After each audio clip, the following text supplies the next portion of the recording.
Hey everyone, welcome back. We're diving back into some entitled people stories. Today we've got 3 workplace wars where the boss thought they held all the cards until they didn't. One involves a GM who refused a $2.50 raise and paid for it on Black Friday.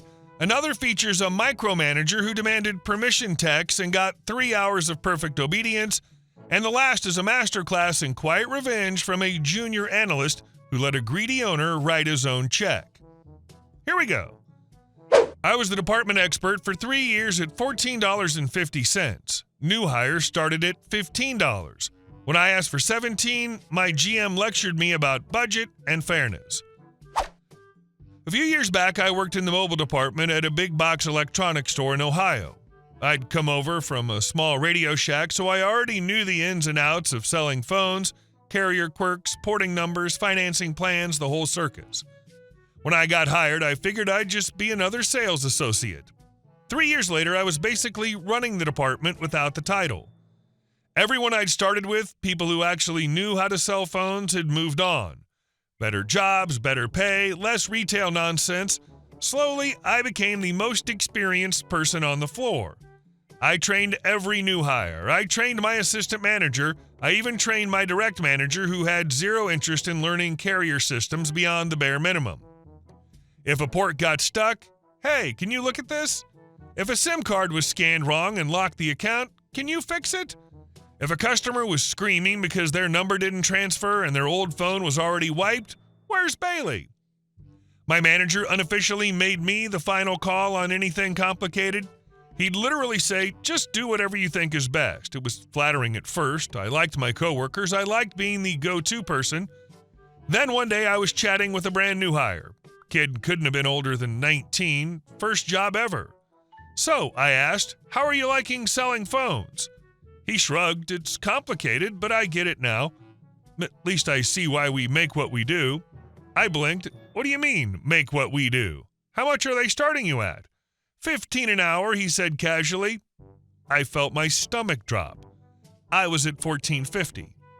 3 years in, department anchor, trainer, problem solver, making less than a guy who'd been there 2 weeks and still needed help scanning a trade-in? That night, I went home and checked the internal job listings. Sure enough, my role's pay range in our region was $13 to $17 an hour. I wasn't even at the midpoint.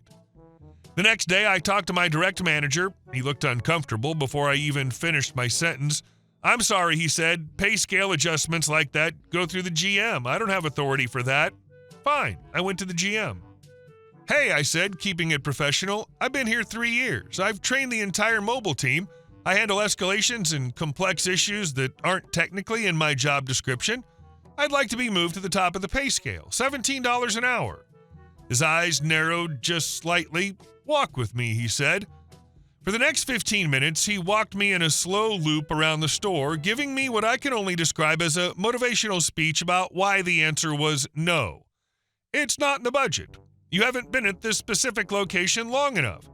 That's not how raises work. It wouldn't be fair to others with similar tenure. I heard the word no early on and mentally checked out. The rest was corporate wallpaper. I went back to the department furious but quiet. Quitting on the spot would have felt good for about 10 minutes, and then I'd be unemployed. So I smiled, I kept working, and I started job hunting. This was late October. If you've ever worked retail, you know what's coming next, Black Friday. He couldn't just say no. He had to make you physically follow him around the store while he performed his authority. It's the managerial equivalent of puffing out your chest.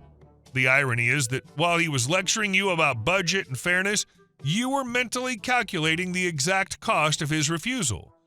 You heard no and immediately started planning your exit. I found another job within 2 weeks, selling phones again, ironically, but for $17 an hour plus commission. It wasn't glamorous, but it paid what I was worth, at least on paper. Exactly 15 days before Black Friday, I walked into the GM's office and handed him an envelope. What's this? He asked. My 2-week notice. He stared at it. 2 weeks from Black Friday? 2 weeks from Thanksgiving, I said, but who's counting? He didn't argue, he didn't panic, he just retreated into his office like a turtle pulling into its shell. I'd secretly hoped for at least a flicker of regret. The next 2 weeks were lighter. I still helped my coworkers because I genuinely liked them. They weren't the problem, but I stopped going above and beyond. No extra fixes, no staying late to clean up activation disasters someone else created. 2 days before my last shift, the GM found me on the floor. "Hey," he said, almost casual, "is there anything we can do to convince you to stay?" I folded my arms. "Probably not, but you can try. I've been thinking. I believe you are worth that $17 an hour you asked for." I couldn't help laughing. "Wow, how generous." He didn't smile. "I've already accepted a job at $17 plus commission," I continued, "so you'd have to beat that." "Well, what would it take?" I looked him straight in the eye. It would have taken appreciation before I found something better. He didn't have a response for that. I left 2 days before the biggest sales weekend of the year. From what my old coworkers told me, Black Friday was chaos. The team could sell phones, sure, but when things went sideways, they were used to yelling my name. Port stuck, SIM mismatch, carrier fraud flags, those problems stacked up fast. Without someone who understood the carrier back-end systems, they were guessing. Phones meant for real customers got sold to resellers who triggered chargebacks. Activation errors multiplied. Returns piled up. Apparently, it was one of the worst mobile months the store had ever had. The funny thing is, I didn't sabotage anything. I didn't train them wrong. I didn't burn bridges. I just left. Turns out when you build a department around one underpaid employee and then refuse to pay him properly, the house wobbles the second he walks out the door. I learned something valuable from that job. If you're indispensable, you should probably be paid like it. And if you're not, you can always make yourself replaceable. Just not in the way management expects. And our second story. My boss accused me of wasting time on deliveries, so he made me text him at every stop and wait for permission to leave. A few years ago, I worked at a small family-owned computer shop in my hometown. Not a franchise, not some sleek Apple reseller, just a narrow storefront with dusty monitors in the window and a flickering "We Fix PCs" sign that had probably been there since Windows XP. I did a mix of tech support and sales, but most of my time was spent delivering equipment and handling on-site repairs at people's homes and small businesses. The owner, Vince, had a thick mustache and the confidence of a man who had never once admitted he was wrong. If a printer jammed, it was the customer's fault. If a laptop came back under warranty, it was the technician's fault. If sales were slow, it was the economy, the weather, Mercury in retrograde. Anything but him. That constant blame game was a big reason I eventually left. But this particular story happened before I hit my limit. One of Vince's favorite obsessions was timing. In his world, every job should take 15 minutes. Router setup, 15 minutes. Data recovery, 15 minutes. Elderly client who forgot 3 different passwords and wrote them down in a notebook labeled important stuff that turned out to be recipes, still 15 minutes. No matter how long I actually spent at the job, it was too slow. Back when Darren worked here, Vince would say, leaning against the counter like he was imparting ancient wisdom, he'd finish twice as fast. Funny thing was, I knew Darren. When Darren worked there, Vince constantly complained that he was slow and that back when Marco worked here, things were better. It didn't matter who you were, the ghost of some mythical, faster employee was always haunting you. One week, Vince was in an especially sour mood, sales were down, and I guess he needed a new target, so he called me into the back room and announced a new policy. From now on, he said, wagging a finger at me, you message me every time you arrive at a client's location, and you message me when you finish, and you wait for my reply before moving to the next job. I blinked. Wait? Like, physically wait? Yes, I need to know you're actually working and not riding around wasting time. I rode a small delivery bike around town. There was nowhere glamorous to waste time. This was a sleepy town with 1 mall and 3 identical coffee shops. If you don't have credit, he added, you call me collect. I don't care how, you wait for my go-ahead. It was ridiculous, but I nodded. Okay, your rule. Day 1, I followed it perfectly. Arrived somewhere, message. Finished, message and wait. Sometimes I stood outside a client's house like a delivery driver who forgot something, just staring at my phone. I lost more time waiting for replies than I ever did between jobs, but I kept quiet. Day 2 went the same way. By the afternoon, I had a few deliveries loaded up and headed out. First client after lunch was an easy one, replacing a faulty modem and reconfiguring Wi-Fi. I messaged Vince when I arrived. He responded with a curt, "Okay." The job took maybe 25 minutes. I packed up, stepped outside, and sent another message. Finished at Mr. Hill's, awaiting next instruction. No response. I gave it 5 minutes. Nothing. I called straight to voicemail. I waited another 5, sent another message. No reply.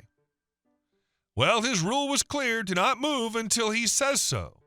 So I sat down on the curb in front of the client's house. There was a tree casting decent shade, so I parked the bike, leaned back against the trunk, and opened my phone. I watched a few short videos, scrolled through social media, replied to a friend's message. Every now and then I checked my phone again just in case. 20 minutes passed, then 45, an hour. At that point, I committed to it fully. If he wanted absolute obedience, I was going to give him textbook obedience. Nearly 3 hours later, my phone finally rang. "Where are you?" Vince barked. "Still at Mr. Hill's." "Still," he shouted. "That was your first job after lunch. The day's almost over. What are you doing?" "I finished about 2.5 hours ago," I said calmly. "I messaged you. You didn't respond, so I waited like you told me." There was a pause on the line. "I was busy," he snapped. "You should have used common sense." "Oh," I replied, standing up and brushing dirt off my jeans. "I didn't want to go against your orders." When I got back to the shop, he was pacing behind the counter, red-faced. "Why did you waste the whole afternoon?" he demanded. "You're so slow." "I wasn't slow," I said evenly. "I did the job in under 30 minutes. The rest of the time, I was waiting for your approval. You said I wasn't allowed to move on without it." He opened his mouth, closed it, and just stared at me. He clearly remembered saying it. He also clearly hadn't expected me to actually follow through. "Well," he muttered eventually, "if I don't answer, it means I'm busy. Just move on next time." "So the rules changed?" He waved a hand dismissively. "Just use your judgment." That policy was never mentioned again. No more arrival messages, no more waiting for permission like a kid asking to use the bathroom. Of course, he still complained that I took too long at jobs. Some habits are permanent. But after that day, every time he hinted that I might be wasting time, I just smiled to myself. Because if he ever tried another brilliant rule like that, I was more than happy to follow it, exactly as instructed. And our last story. My boss lost $1.8 million because of me. In 1993, a year out of business school and still wearing suits that didn't quite fit right, I landed a job as a junior business analyst at a large family-owned tech company in Northern California. Back then, Silicon Valley still felt like a gold rush town. Venture money was everywhere, startups were multiplying like rabbits, and our company, already established and profitable, was perfectly positioned to ride the wave. And ride it we did. Over the next several years, as the internet went mainstream and tech stocks soared, the company's valuation climbed into the high 9 figures, maybe brushing 10. The family that owned it had always been wealthy. By the late 90s, they were something else entirely. They were also intense. Brilliant, yes. Visionary, sometimes. But neurotic, moody, and pathologically tight with money.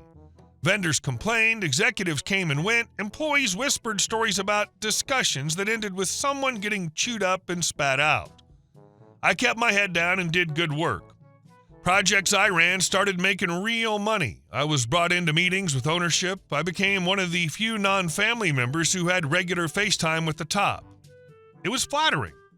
It was also a front row seat to how they operated. Like a lot of tech workers in the late 90s, I was invested in the market. Heavy in tech stocks. I talked about it casually in the office. Everyone did. I'd mention gains here and there, nothing boastful, just shop talk. Then, one afternoon in late 1999, the owner, let's call him Victor, closed the door to his office and said, "I've been hearing you've done well in the market." "I've done okay," I replied carefully. He leaned back in his chair. "How would you like to manage $1 million of mine? Personal funds, high risk, high reward." I was in my late 20s, ambitious, flattered, maybe a little stupid. "I'd want it documented," I said. "This isn't part of my job. It's a personal arrangement, and I'd need 20% of the profits."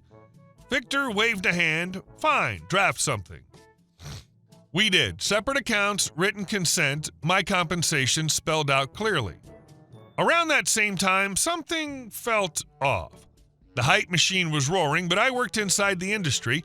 I saw which companies were bleeding cash, which ones couldn't deliver on contracts, which ones were built on PowerPoint and vibes. I didn't have inside information, I just had perspective. So in early 2000, I started shorting tech stocks. For anyone unfamiliar, shorting means you make money when a stock drops. I kept a few long positions, but overall I leaned heavily short, and because Victor wanted big risk, I used margin leverage to amplify the positions in his account. The accounts were separate, both under my name, fully documented. January and February were rocky, both accounts dipped, not catastrophic, but uncomfortable. Then March hit. The bubble burst. Tech stocks started falling like someone had cut the power to the sky. Companies that had traded at absurd multiples began collapsing. My personal account surged. Victor's exploded. By June, the broader market was wobbling. Our company was still profitable, but clearly feeling the chill. Victor summoned me. "How's my account?" he asked. "I assume it's down with the market." I slid a printout across his desk. Closed positions have generated $1.35 million in cash. There are still open positions. He blinked. "So it's at $1.35 million? "There's $1.35 million in realized cash profit," I clarified, plus open positions. He fixated on the first number. "Excellent. Wire it to me." "I will," I said. "I'll deduct my 20% of the $350,000 profit. That's $70,000. I'll wire you $1.28 million. His face changed. $70,000, he snapped. "In this market? You should be grateful you have a job. The company needs liquidity." "This is your personal account," I reminded him evenly, "separate from company funds." He waved that off. "The full amount. Wire it." We had the same conversation twice. Each time he ignored any mention of open positions. Each time he zeroed in on my compensation as if it were an act of betrayal. That was the moment I finally understood the reputation. Fine, I wired him the entire $1.35 million. No deduction, no argument, no drama, and I said nothing about the open positions again. He thought he was bullying you out of your fee. In reality, he was bullying you into keeping his money and his ignorance intact. He saw the closed positions as the whole story, and you let him believe it. You didn't argue, you didn't fight. You just complied with his demand and kept the rest of the narrative to yourself.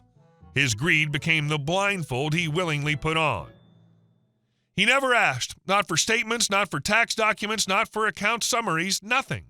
He seemed to believe that $1.35 million was the entire value of the account, that the story had ended there. It hadn't. Over the next several months, as the collapse deepened, I managed the remaining shorts and put options carefully. I closed positions gradually. I exercised puts at strategic points. When the dust settled, the open positions had generated an additional $1.8 million in profit in the account, in my name, fully documented under the agreement we'd signed. Victor never mentioned it, not once. I paid the taxes, long-term capital gains, painful but manageable. What remained became a life-changing nest egg. The irony, my standing in the company improved. Word got around that I'd returned the full $1.35 million without making a fuss about my cut. Victor began treating me as loyal, trusted. I stayed 3 more years, watched the family dynamics deteriorate, watched boardroom arguments turn vicious. Eventually, the company fractured under internal disputes. They walked away wealthy, just not quite as wealthy as they might have been, and I walked away with my own quiet windfall. I've told this story only a handful of times. The statute of limitations has long passed. Maybe it was sharp-edged. Maybe it was simply symmetrical. He tried to shave $70,000 off an agreement he'd signed. He lost $1.8 million he never even realized existed. And to this day, I doubt he has any idea what really happened. Let's rank the damage. Story 1's weapon was timing. A $2.50 refusal snowballed into a Black Friday collapse because the GM confused budget with value. He saved pennies and lost thousands in ruined sales, chargebacks, and operational chaos. Story 2's weapon was literalism. Vince wanted proof of every stop, so he got it in exquisite, unproductive detail. You can't complain about wasted time when you personally mandated the waiting. The 3-hour curb sit was a perfect audit trail of his own stupidity.